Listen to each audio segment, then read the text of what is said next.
Hi everyone! Welcome back to the bookshelf, or welcome if you're new. Today's a little bit of a different video because we are going through your assumptions about me.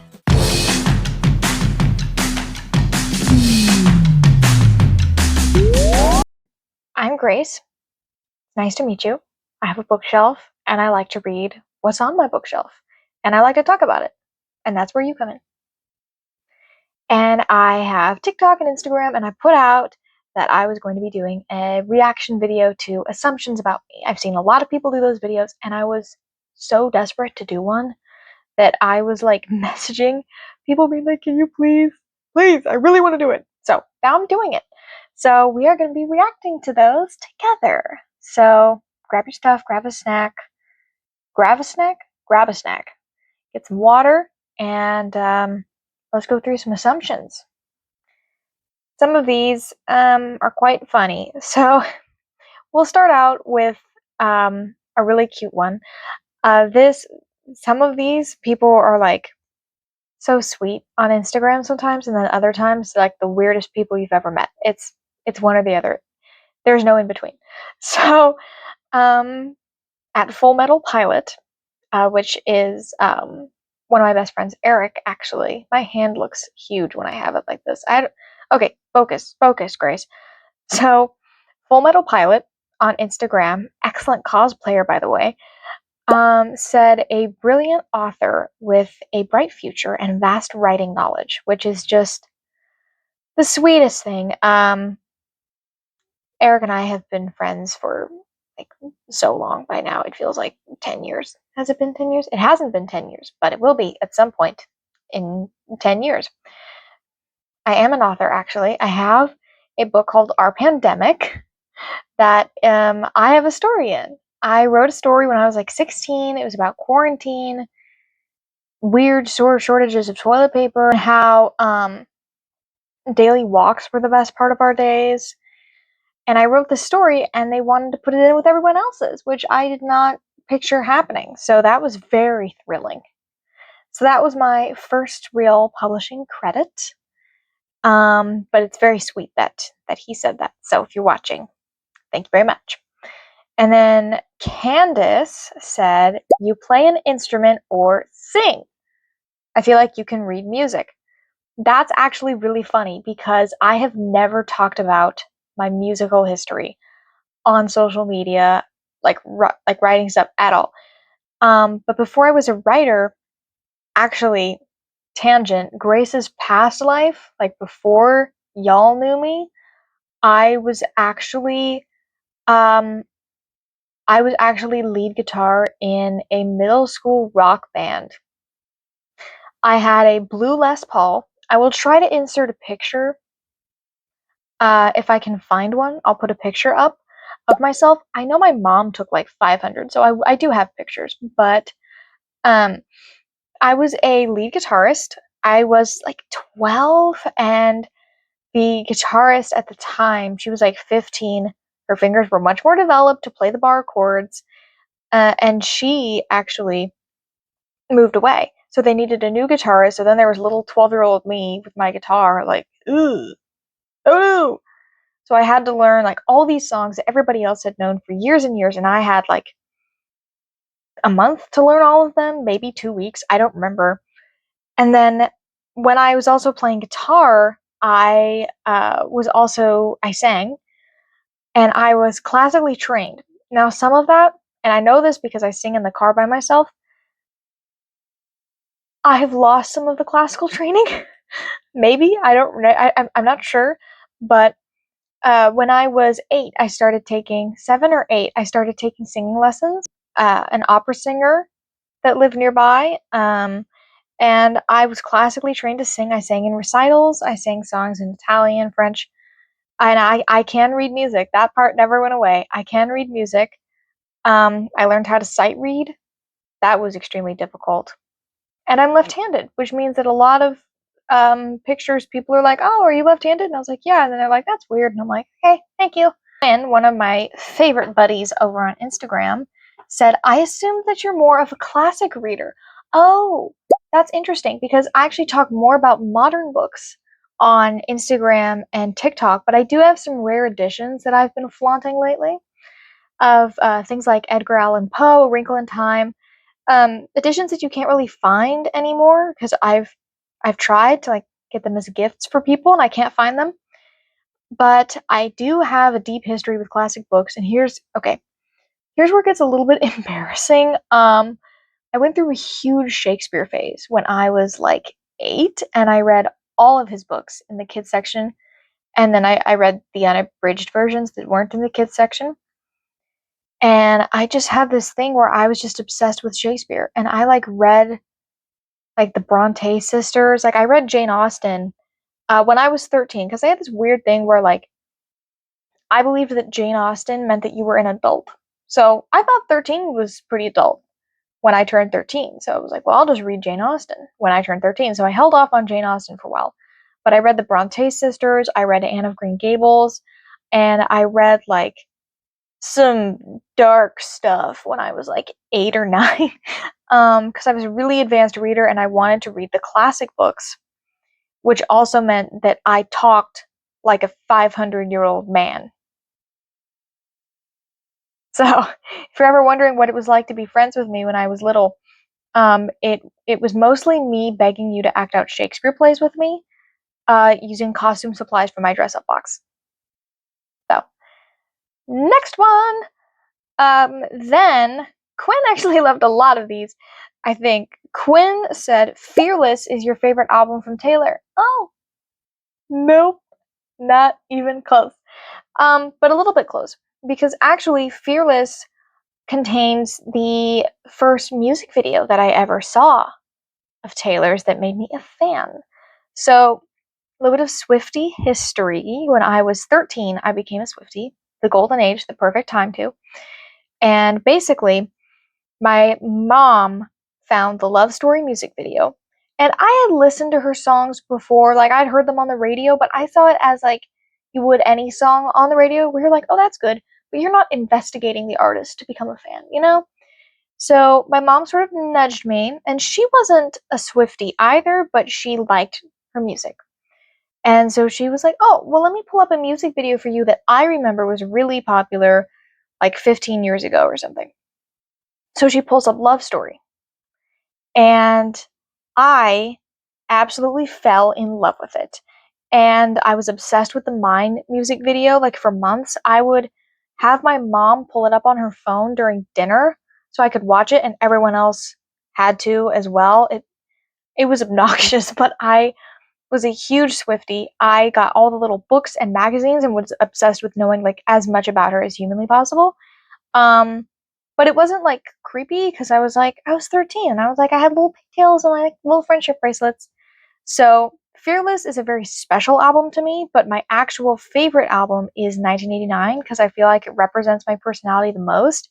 And it's the album that I put on the most, like in my free time, like for recreational listening. If I'm going to listen to a whole album or like most of an album, it's going to be 1989.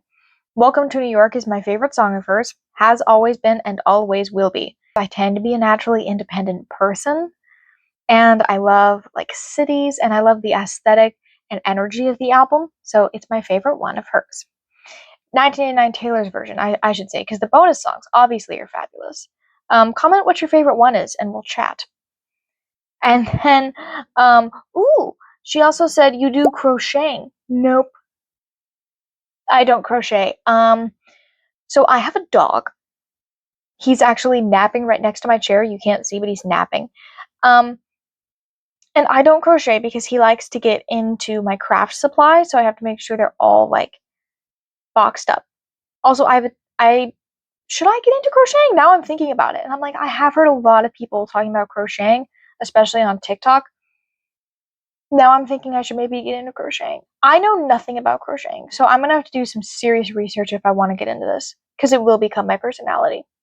And she said, most of your stuff is pink. So my favorite colors are pink and blue, specifically like either like a dark pink or like a really light pink, or the like the blue heart emoji, basically this shade of blue. And actually this is a 1989 shirt, so that shows what my favorite album is. But This shade of blue particularly is my favorite. I got to choose my cap and gown color when I graduated high school, and I actually picked like light blue, and everyone was like, "Oh, that suits you so well." Well, it's my favorite color. Thank you so much. So I do love blue the most. So that is partially incorrect, unfortunately. But I do still love pink. So there's a lot of pink scattered out throughout my aesthetic and my social media because I do love pink. For personal use, like if I'm gonna like buy a poster or like buy a necklace, I love blue. And that's what I'm gonna choose for myself. So the next one is Books, Besties, and Bubbles, which just the best pair of millennial women that you could ever find on Bookstagram. Said, I assume you are so sweet and make friends everywhere you go. Oh, well, isn't that just sweet? I love Bookstagram sometimes. Sometimes I get like weird DMs where I'm like, oh, that's and then sometimes I'm like, ah, yay, friends. But that one is adorable. Um, I like to think I make friends everywhere I go. Sometimes I feel like I make weird niche jokes that nobody gets about like the Hunger Games or like YouTube videos and memes and nobody gets it and nobody laughs. Um, really hard to make friends with people. Like so many times I go up to people like in college or in class or whatever and I'll be like, "Hi, I'm Grace, what's your major?" all that stupid college stuff and they'll just be like, "Hi." And then just like go back to their phone. Like they don't want to talk to you, they want to be on their phone.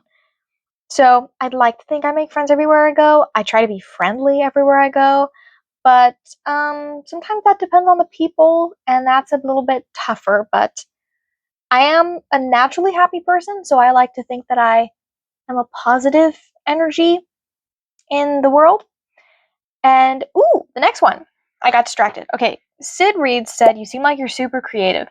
So, if I'm not making something, I'm deeply depressed because I am constantly like making friendship bracelets for concerts or music, dressing up my dog and taking photo shoots of him. My dog is Zachary, by the way. And then I am like making videos, editing videos, making posts, making Canva posts for Instagram, which are so addictive. It's like when you would like dress up your Barbie doll exactly the way you wanted and it would take like hours to dress them all up. That's the equivalent of Canva for me as an adult. So I love Canva. I love making canvas. I love like sketching and drawing and decorating, organizing, like in an aesthetic, colorful way. So if I'm not doing any of that, I'm usually just sad or burnt out. Um, and I love reading, which I feel like is creative because you're imagining the world. So I like to think that reading counts. And then for the last one, it said, it's me, Kayla, said, you have a job dealing with books in some way. Well, aren't you clever, Sherlock? I actually am. I do have a job dealing with books in some way. I am a writer, which I'm sure you've heard about 50 times now if you follow me. But somehow I always feel like people are like, what do you do? I couldn't tell from your page, what do you do? And I'm like, I'm a tax law attorney. No, I'm a writer. Did this not clue you in? But yes, I do have a job dealing with books in some way. I am a writer, and I also am trying to get a job in the publishing industry, like a part-time job, but internship. It is so full and so hard to get into. It's like mining for teeth in a mountain. I am a book talker. I'm almost at 1,000 followers, which is really exciting because I didn't think that would happen for maybe 6 months, and it's only been like not even 3 months since I started social media. Like started like TikTok, Instagram, and like Lemonade, Tumblr, all that stuff. So if you want to follow me on TikTok and get me to 1,000 followers, I would absolutely love it. I try to post fun stuff on there all the time. Sometimes it's just me being weird, but I think that's fun. So I don't know if you think that's fun, but I think it's fun. And hopefully I get to keep dealing with books in some way for my whole life.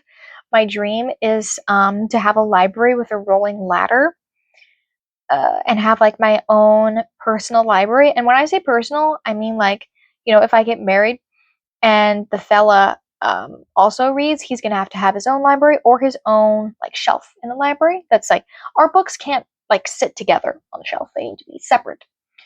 And I would love a bay window and like a cute little snack charcuterie situation in my library.